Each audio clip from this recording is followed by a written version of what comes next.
Hello everyone, আমি শ্রুতর্ষী লেকটিওফাইলস কর্নারে সবাইকে ওয়েলকাম। তো আমার পরীক্ষা চলছিল, দ্যাটস ওয়াই আমি গত সপ্তাহে কোনো ভিডিও দিতে পারিনি। আর ফাইনালি গতকাল পরীক্ষা শেষ হয় এবং আজকেই আমি বসে পড়ি একটা সুন্দর বইয়ের রিভিউ বানাতে।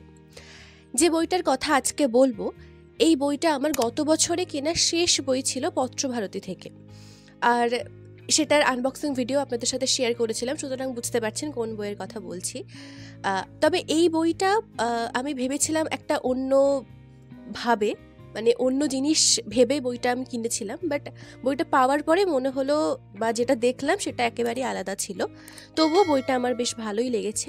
তো এবার সরাসরি চলে যাব এই বইটার রিভিউতে।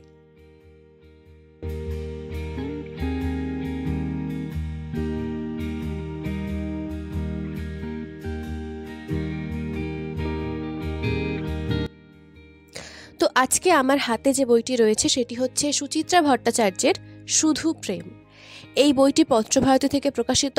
বইটির মুদ্রিত মূল্য হচ্ছে ৩49 টাকা। বইটা কিন্তু আকৃতিতে বেশ বড়, আর প্রচ্ছদটাও ভীষণই সুন্দর, ভীষণই কিউট একটা প্রচ্ছদ। আর এই বইটার পেছনেও রয়েছে একটা সুন্দর লেখাটা আপনারা পজ করে পড়তে পারেন। আর এইবারে বলবো এই বইটা সম্পর্কে। তো বেসিক্যালি বইটা যখন আমি কিনেছিলাম, আমি ভেবেছিলাম যে এখানে একটা গোটা উপন্যাস থাকবে, শুধু প্রেম উপন্যাসটার নাম হবে। কিন্তু যখন বইটা আমি পেলাম হাতে, আমি দেখলাম এখানে 25খানা ছোট গল্প রয়েছে। এবার যারা রোম্যান্টিক জনরার ওপর পড়তে ভালোবাসেন এবং যারা ঠিক সেই কনসিস্টেন্সি ধরে রাখতে পারছেন না বই পড়ার প্রতি, বা উপন্যাস পড়তে গিয়ে আপনার একঘেয়ে লাগছে, মোনোটোনাস লাগছে, তাদের পক্ষে এই বইটা একেবারেই আদর্শ।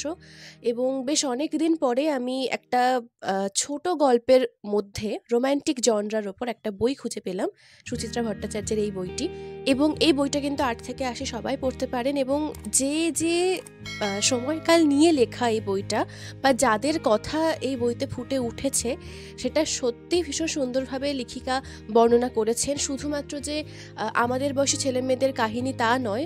বইটি শুরুই হয় রজনীগন্ধা নামক একটি গল্প দিয়ে, যেখানে দেখানো হচ্ছে একটি মহিলা যে হচ্ছে রিটায়ার করবেন তার কর্মজীবন থেকে, এবং সেই সময়ের তার যে সেই বয়সে গিয়ে তার যে অনুভূতি বা তার যে যে অভিজ্ঞতা হয়েছে, এবং কিছু প্রাপ্তি অপ্রাপ্তি থেকে যত কিছু আকাঙ্ক্ষা আশা সব কিছু মিলিয়ে তার মধ্যে যে দোলাচল সৃষ্টি হয়েছে, এবং তার কর্মজীবনের শেষে এসে তার যে একটা কষ্ট, তার খারাপ লাগা, সবটা মিলিয়ে রয়েছে এই গল্প। এবং রজনীগন্ধা কিভাবে এই গল্পের সাথে জুড়ে যায় সেটা হচ্ছে একদম শেষের দিকে এসে আপনারা বুঝতে পারবেন।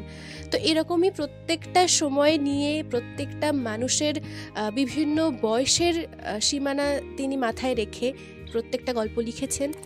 ঠিক সেরকমভাবেই যারা আমাদের বয়সী বা আমাদের বয়সের এই সময়টাকে নিয়েও লেখিকার কিছু লেখা রয়েছে।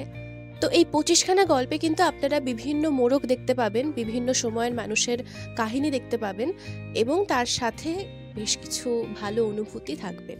এখানে ছোট গল্পের যেটা এমনিতেই নিয়ম, সেটা হচ্ছে কিছু কিছু বার্তা দিয়ে যাওয়া, এবং শেষটা পড়ার পরে আপনার মনে হতে পারে যে আরও কিছু হলে বা শেষটা ঠিক এরকম না হলে হতো। এটাই হচ্ছে ছোট গল্পের মূল বিষয়। তো প্রত্যেকটা গল্পই আপনার কম বেশি ভালো লাগবে। তবে পার্সোনালি যেহেতু সুচিত্রা ভট্টাচার্যের উপন্যাসের প্রতি একটা বড়সড় টান রয়েছে আমাদের সবারই, তো সেই দিক থেকে দেখতে গেলে ছোট গল্পটা একটু পিছিয়ে পড়ে। যেহেতু একটি গল্প এগুলো, তো সেক্ষেত্রে একটা গল্পের মধ্যে একটা ওই 5-10 পাতার গল্পের মধ্যে সবটা তো ফুটে ওঠা সম্ভব নয়। তো সেক্ষেত্রে একটু আপনার কিছু কিছু গল্প পড়ে মনে হতে পারে যে বড্ড মানে বোরিং লাগছে, বা একদম সাধারণ কিছু গল্প। তবুও সাধারণের মধ্যেও লেখিকা যে যে শব্দ প্রয়োগ করে প্রত্যেকটা অনুভূতিকে বুনেছেন, সেগুলো সত্যিই দেখার মতোই। আর এছাড়া বইটাকে সেরকম অর্থে আমি আর এক্সট্রা কিছু বলবো না, মোটামুটি ঠিকঠাক। বিগিনার্সদের পক্ষে সত্যি এটি আদর্শ বই, যারা রোম্যান্টিক জনরা পছন্দ করেন, এবং সেই জনরার ওপরে আপনারা যারা ছোট গল্পের বই খুঁজছেন, সেক্ষেত্রে এই বইটা একদমই ঠিকঠাক। এছাড়া আমি এই বইটাকে পার্সোনালি 5-এ 3 দিচ্ছি, কারণ ফার্স্ট অফ অল আমার এটা একটা ধারণা ছিল যেটা উপন্যাস হবে, সেক্ষেত্রে গল্প পেয়েছি। প্লাস প্রত্যেকটা গল্প আমার কম বেশি খুব ভালো খুব খারাপ এরকম লাগেনি, মডারেটই লেগেছে।